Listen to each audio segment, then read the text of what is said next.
رسول اللہ۔ امام مالک رحمہ اللہ اور ایک اجنبی۔ ایک مرتبہ ایک شخص امام مالک بن انس رحمہ اللہ کے پاس آیا اور دریافت کیا میں کس جگہ سے احرام باندھوں؟ آپ نے کہا میقات سے، جہاں سے رسول اللہ صلی اللہ علیہ وسلم نے احرام باندھا تھا۔ اس نے کہا اگر میں وہاں سے پہلے ہی احرام باندھ لوں تو؟ امام مالک نے کہا میرے خیال میں یہ صحیح نہیں۔ اس نے کہا اس میں ناپسندیدگی کی کیا بات ہے؟ امام مالک نے کہا اصل میں تمہارے لیے فتنہ پسند نہیں کرتا۔ اس نے کہا زیادہ خیر حاصل کرنے میں کون سا فتنہ ہے؟ امام مالک نے کہا اللہ تعالیٰ کا فرمان ہے، ترجمہ، تو جو لوگ ان کے حکم کی مخالفت کرتے ہیں ان کو ڈرنا چاہیے کہ کہیں ایسا نہ ہو کہ ان پر کوئی آفت پڑ جائے یا تکلیف دینے والا عذاب نازل ہو۔ اس سے بڑا فتنہ کیا ہو سکتا ہے کہ تمہارے لیے ایسی فضیلت مخصوص کی جائے جس سے رسول اللہ صلی اللہ علیہ وسلم ناآشنا تھے۔ یہ ایک نمونہ ہے کہ ہمارے علماء کرام برابر بدعتیوں کی حرکتوں پر نکیر کرتے آئے ہیں اور آج بھی کر رہے ہیں، الحمدللہ علی ذالک۔ اہل بدعت کے جواب میں اہل سنت و جماعت کا طریقہ، ان کا منہج و طریقہ کتاب و سنت پر مبنی ہے۔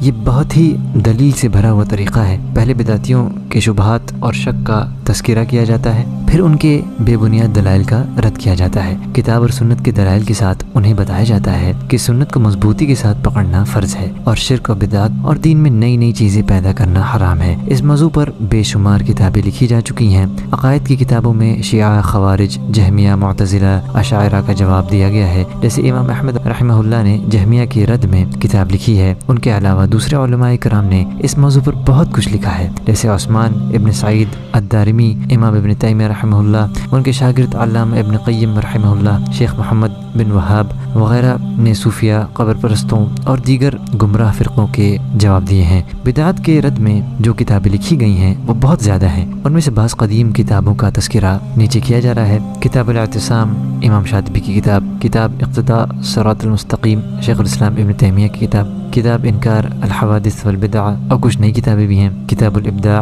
رسالہ التحذیر من البدع جو شیخ عبدالعزیز بن باز نے لکھا۔ الحمدللہ آج بھی علماء کرام کی ایک بڑی جماعت بدعت کو ختم کرنے اور بدعتیوں کو راہ راست پر لانے میں لگی ہوئی ہے۔ نیز یہ لوگ رسائل اور جرائد، خطبہ جمعہ، سیمیناروں اور کانفرنسوں کے ذریعے اس میدان میں کام کر رہے ہیں، جس کا مسلمانوں کو بیدار کرنے اور بدعت کے خاتمے اور بدعتیوں کو راہ راست پر لانے میں بڑا اثر ہے۔